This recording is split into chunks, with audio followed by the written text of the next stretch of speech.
दिसंबर 21 exam form. ये video all CA foundation student के लिए, चाहे वो न्यू स्टूडेंट होंगे या चाहे वो रिपीटर स्टूडेंट होंगे, इससे पहले एग्जाम दे दिए होंगे या वो ऑप्ट आउट स्टूडेंट होंगे। इस वीडियो को देखने के बाद ही आप लोग एग्जाम फॉर्म फिल करना, आपको एक भी डाउट नहीं रहेगा अगर आप लोग ये वीडियो देख लोगे तो। सीए फाउंडेशन दिसंबर 21 का एग्जाम फॉर्म फिल करने के लिए सारे स्टूडेंट को आईसीएआई के एग्जाम वेबसाइट पे आना होगा। गूगल पे सर्च करना है आईसीएआई एग्जाम। जैसे ही सर्च करोगे उसके बाद आपको यहां पे क्लिक कर देना है। जैसे ही क्लिक करोगे आप लोग आईसीएआई के एग्जाम वेबसाइट पे आ जाओगे। अब ध्यान से सुन लेना कुछ बातें को, या तो आप रिपीटर स्टूडेंट हो या ऑप्ट आउट स्टूडेंट हो। रिपीटर स्टूडेंट उनको बोलते हैं जो इससे पहले कभी सीए फाउंडेशन का एग्जाम फॉर्म फिल कर चुके हैं।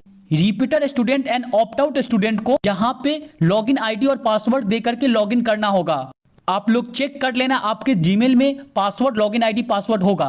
अगर कोई स्टूडेंट पासवर्ड भूल गए हैं तो नीचे में फॉरगेट पासवर्ड का ऑप्शन है, आप फॉरगेट कर सकते हो। बट जो student first time CA foundation का एग्जाम फॉर्म फिल कर रहे हैं उनको न्यू यूजर रजिस्ट्रेशन करना होगा। जैसे ही आप वहां पे क्लिक करोगे इसके बाद आपको सबसे पहले एग्जाम वेबसाइट पे रजिस्ट्रेशन करना होगा।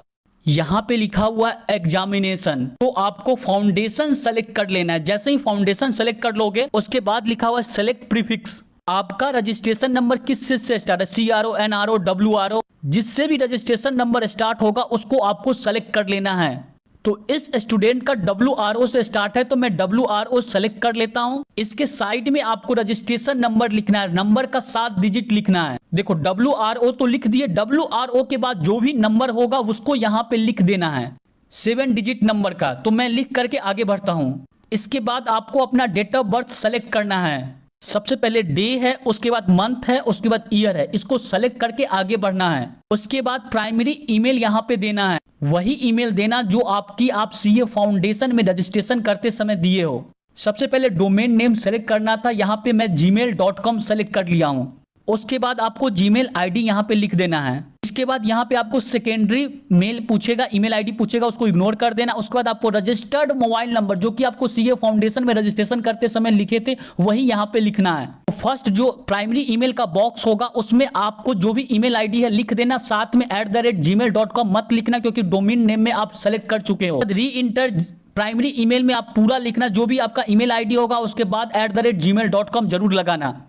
लास्ट में लैंडलाइन नंबर का ऑप्शन मांग रहा है तो आप इसको इग्नोर कर सकते हो। नीचे में टिक करके रजिस्टर्ड पे क्लिक कर देना है। जैसे ही आप रजिस्टर्ड पे क्लिक करोगे आपके सामने ये लॉगिन आईडी पासवर्ड आ जाएगा। तो आपको इसका स्क्रीनशॉट ले लेना है, अदरवाइज नहीं तो इसको कहीं नोट कर लेना है। यही आपका लॉगिन आईडी पासवर्ड हो गया। इनकेस जब भी आप एग्जाम वेबसाइट पे लॉगिन करोगे तो यही लॉगिन आईडी पासवर्ड से आपको लॉगिन करना होगा। उसके बाद नीचे में कंप्लीट योर प्रोफाइल है, उस पर क्लिक करोगे। जैसे ही आप उस पर क्लिक करोगे उसके बाद आपको ये पेज ओपन हो जाएगा। ये सब जो मैं बता रहा हूं सिर्फ न्यू स्टूडेंट ही इनको फिल करेंगे। आपको जेंडर सेलेक्ट करने का ऑप्शन होगा, लड़का होगे तो मेल और लड़की होगे तो फीमेल सेलेक्ट कर लेना। डिफरेंटली एबल में अगर आपको कोई प्रॉब्लम होगा तो यस, अदरवाइज कोई प्रॉब्लम नहीं होगा तो नो सेलेक्ट करके आगे बढ़ो। बाद आपसे सेक्रेटरी क्वेश्चन पूछेगा, आप what is your pet name select करके आप कुछ भी नाम यहाँ पे लिख दोगे और इसका स्क्रीनशॉट ले लोगे। इसको हमेशा याद रखना क्योंकि इन केस अगर आप पासवर्ड को भूल जाते हो तो यही सेक्रेटरी क्वेश्चन आपसे पूछेगा। इस समय आप फॉरगेट पासवर्ड करोगे तो इसीलिए इसको याद हमेशा रखना है।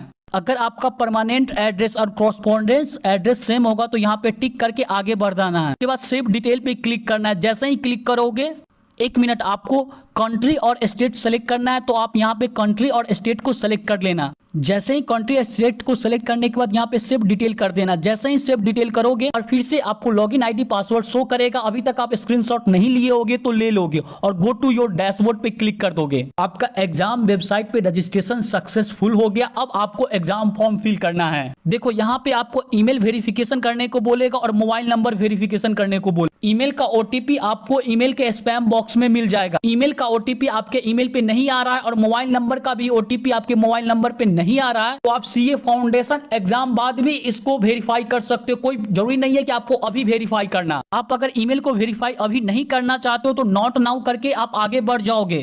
वेरीफाई अब नहीं करने से आपके एग्जाम पे कोई इंपैक्ट नहीं पड़ेगा। यहाँ पे क्लिक कर देना है नॉट नाउ पे। आपको ईमेल और मोबाइल दोनों को नॉट नाउ पे क्लिक करके आगे बढ़ना है। एक और बचा हुआ, इस पे भी हम क्लिक करके आगे बढ़ते हैं। अब आप यहां से अप्लाई कर सकते हैं सीए फाउंडेशन का एग्जाम फॉर्म को। तो यहाँ से सारा स्टूडेंट का प्रोसेस सेम होगा, चाहे आप रिपीटर स्टूडेंट हो, ऑप्ट आउट स्टूडेंट हो या न्यू स्टूडेंट, उनका भी यहाँ से प्रोसेस सेम ही होगा। एक बार फिर से बोल रहे हैं, जो ऑप्ट आउट स्टूडेंट है और रिपीटर स्टूडेंट है, जैसे ही लॉगिन करोगे आपके डैशबोर्ड पे ऐसा आ जाएगा, अप्लाई नाउ का ऑप्शन शो करेगा। तो आप सब स्टूडेंट को यहाँ पे अप्लाई नाउ पे क्लिक कर देना है। जैसे ही आप अप्लाई नाउ पे क्लिक करोगे, एक बार फिर से कंफर्म कर रहा है, न्यू स्टूडेंट को एक बार फिर से बोल रहा है कंफर्म करने के लिए, तो नीचे आपको सीधे आना है और सेव पे क्लिक कर देना है। जैसे ही सेव डिटेल पे क्लिक करोगे उसके बाद आपको आगे बढ़ना है, तो यहाँ पे ओके पे क्लिक करके आप आगे बढ़ जाना। यहाँ से आप लोग एग्जाम एप्लीकेशन फॉर्म को फिल करोगे। सबसे पहले पूछे क्या आप कन्वर्ट किए हैं सीपीटी से सीए फाउंडेशन में। देखो सीए फाउंडेशन से पहले सीपीटी होता था, तो जो स्टूडेंट सीपीटी से सीए फाउंडेशन में कन्वर्ट किए हैं वो यहाँ पे यस में सेलेक्ट करेंगे, अदरवाइज सारे स्टूडेंट नो में सेलेक्ट कर देना। मैक्सिमम स्टूडेंट नो में ही सेलेक्ट करेंगे। इसके बाद डेट ऑफ रजिस्ट्रेशन पहले से यहाँ पे फिल होगा। इसके बाद पर्सनल आइडेंटिफिकेशन नंबर 4 डिजिट को लिखने को बोल रहा है, तो आप कोई भी 4 डिजिट का नंबर लिख देना और इसका स्क्रीनशॉट या कहीं पे नोट कर लेना। जिस समय रिजल्ट देखोगे तो ये नंबर का जरूरत पड़ेगा। मैं जिस चीज को बोलता हूं नोट कर लेना, तो नोट जरूर ही कर लेना, इग्नोर नहीं करोगे। अब आपको 12th का डिटेल फिल करना। अगर आप ऑलरेडी पास कर चुके हो 12th, तो आप ऑलरेडी पास को सिलेक्ट करोगे। अगर आप 12th में अपीयर होगे तो 12th में अपीयर सेलेक्ट करोगे, और गोइंग टू बी अपीयर होगे तो गोइंग टू बी अपीयर को सेलेक्ट करके आगे बढ़ोगे। तो ये स्टूडेंट ऑलरेडी पास कर चुका है 12th, तो मैं ऑलरेडी पास को सेलेक्ट करके आगे बढ़ता हूं। उसके बाद आप कौन से ईयर में 12th पास किए हो वो आपको यहाँ पे लिखना होगा। आप जिस भी ईयर में 12th पास किए होगे उसको यहाँ पे फिल कर दें। उसके बाद आप में 12th में जो भी रोल नंबर था उस रोल नंबर को यहाँ पे लिख देना है। उसके बाद आप जिस भी बोर्ड से पास किए होगे उस बोर्ड को आपको यहाँ से सेलेक्ट करना है। जो भी बोर्ड से पास किए होगे, जैसे CBSE, ICSE, स्टेट बोर्ड या अदर, जो भी से आप पास किए होगे वहां पे आपको सेलेक्ट करके आगे बढ़ना है। देखो यहाँ पे न्यू स्टूडेंट होंगे, उनके पास तो कोई डिटेल नहीं होगा, और पुराना स्टूडेंट, इसको आपको सीधा इग्नोर कर देना है। ज्यादा आपको दिमाग नहीं लगाना, क्यों कैसे, अब मैं बोल रहा हूं ना, सीधा इग्नोर कर देना। देखना कहीं पे स्टार मार्क लगा हुआ है, नहीं लगा हुआ, ये कंपलसरी नहीं है फिल करना, तो आप लोग इसको सीधा इग्नोर करके आगे बढ़ोगे। अब ये इंपॉर्टेंट है, आपको सेंटर सेलेक्ट करना होगा। आप जहां पे सेंटर सेलेक्ट करोगे वहीं पे आप एग्जाम दोगे। सबसे पहले आपको रीजन सेलेक्ट करना होगा। रीजन सेलेक्ट करने के लिए आप गूगल का सहारा ले सकते हो। आप नॉर्दर्न रीजन में रहते हो, साउदर्न रीजन में रहते हो, ईस्टर्न, वेस्टर्न, कौन से रीजन में रहते हो, आप गूगल का सहारा ले सकते हो।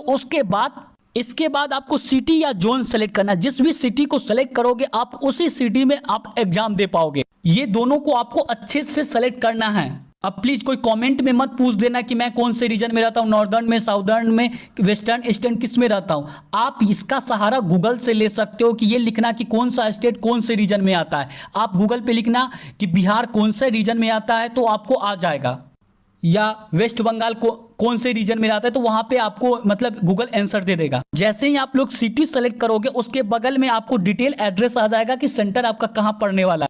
एक और बात का ध्यान देना, अब मीडियम ऑप्ट, अगर आप इंग्लिश में एग्जाम देना चाहते हो तो इंग्लिश को सेलेक्ट करोगे, और हिंदी में एग्जाम देना चाहते हो तो हिंदी को सेलेक्ट करोगे। तो मैंने बोला था ना डिक्लेरेशन फॉर्म फिल करने के लिए, डिक्लेरेशन फॉर्म को फिल करके यहाँ पे स्कैन करके अपलोड करना, माफ करना मैंने पहले बोल दिया था, PDF को अपलोड करना पड़ेगा। नॉर्मल आप इमेज क्लिक करके सीधा यहाँ पे कितना इमेज का साइज होना चाहिए, 100 से 300 KB, और सीधा अपलोड कर देना स्कैन करके। डिक्लेरेशन फॉर्म कैसे फिल करना है, कैसे डाउनलोड करना है, मैंने डिटेल वीडियो बना रखा है, डिस्क्रिप्शन चेक कर लेना।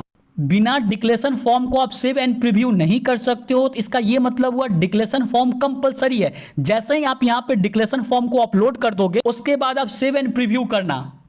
उसके बाद जैसे ही आप नेक्स्ट करोगे तो यहाँ पे आई एग्री पे क्लिक करना, उसके बाद मेक पेमेंट, ठीक है, फाइनल सबमिट पे आपको क्लिक कर देना। जैसे ही सबमिट करोगे यहाँ पे आपको देखोगे कि मेक पेमेंट का ऑप्शन आ जाएगा 1500। जो स्टूडेंट ऑप्ट आउट किए होंगे उनको पैसा नहीं पे करना होगा, जो नहीं किए होंगे उनको पैसा पे करना होगा 1500। उसके बाद पेमेंट करने का बहुत सारा ऑप्शन आएगा, Paytm, debit card, credit card, phone पे, गूगल पे, आप किसी से भी पेमेंट कर दोगे। जैसे ही आप पेमेंट करोगे यहाँ पे डाउनलोड PDF का ऑप्शन आएगा। यही PDF आपको डिसाइड करेगा कि आपको ICAI एग्जाम डिपार्टमेंट पे आपको यही PDF भेजना है या नहीं है। अगर इस PDF पे आपका फोटो और सिग्नेचर अवेलेबल है तो आपको कहीं कुछ नहीं करना। अगर आपका फोटो और सिग्नेचर नहीं अवेलेबल है तब आपको सेंड करना होगा। जैसे ही आप पीडीएफ डाउनलोड करोगे यहाँ पे देखोगे इसको फोटो और सिग्नेचर नहीं, तो ये आपको दो फोटो लगाना होगा, बीच में आपको सिग्नेचर करना होगा ध्यान से, और इसको आपको सेंड करना होगा कौन से एड्रेस पे वो भी बता रहे हैं। और जो स्टूडेंट को यहाँ पे फोटो और सिग्नेचर आ जाएगा उनको कहीं पे सेंड नहीं करने का जरूरत है, हो गया बस आपका काम कंप्लीट। और आपको डिक्लेरेशन फॉर्म भी कहीं सेंड नहीं करने का, बस ये पीडीएफ सेंड करने का जरूरत होता है। बट आप इस पीडीएफ को ऐसे ही नहीं सेंड करोगे, नीचे में देखना यहाँ पे एक बार फिर से आपको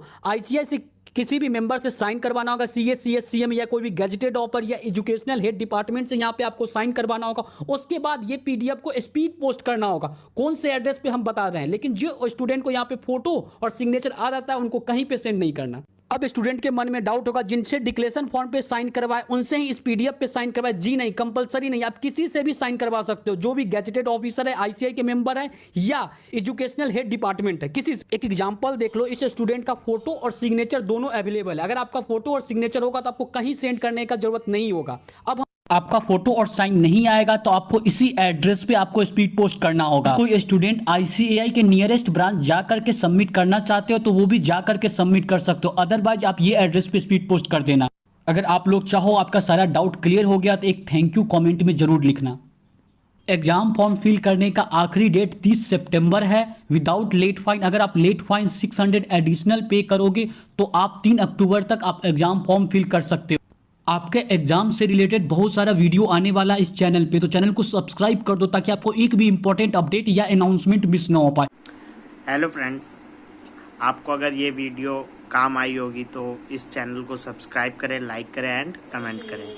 हमारे चैनल का नाम है एम चार्टेड अकाउंटेंट। मैं इस चैनल पे सीए से रिलेटेड, सीएमए से रिलेटेड और सीएच से रिलेटेड सारी अपडेट्स डालता रहता हूँ, तो आप इस चैनल को सब्सक्राइब करें, लाइक करें एंड कमेंट करें और ऑल नोटिफिकेशन बेल को ऑन कर ले, जिससे कि सारी वीडियो आप तक पहुंचती रहे और कोई भी अपडेट्स मिस ना हो।